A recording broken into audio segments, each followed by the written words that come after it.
কেউ যন্ত্রণা দিচ্ছে, চুপ হয়ে যান। কেউ অনেক ভালোবাসার পরেও প্রাপ্যটা দেয়নি, চুপ হয়ে যান।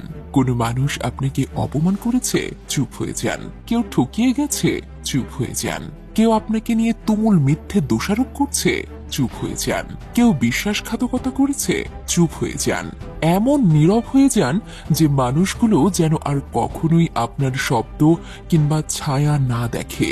মৃত হয়ে যান তাদের কাছে। প্রতিজ্ঞা করুন আর কখনোই ঘুরে তাকাবেন না। শুধু এই প্রতিজ্ঞাটা করতে পারলে আপনি কষ্ট পাবেন না। এই যে নীরবতা আপনাকে দম বন্ধ করা আর্তনাদ দেবে, কিন্তু অপরপক্ষকে দেবে আফসোস। আসলে আমরা হারাবার ভয়ে শব্দ দিয়ে প্রতিবাদ করি, কিন্তু আপনি কি জানেন যে মানুষগুলো আপনাকে মানুষ বলে মূল্যায়ন করেনি, আপনাকে দম বন্ধ কান্নার অনুভূতি দিয়েছে, তারা আপনার কেউ না। শব্দ দিয়ে, কান্না দিয়ে, দুনিয়ার সমস্ত মূল্যবান সময় দিলেও ওরা আপনার মূল্য বুঝবে না।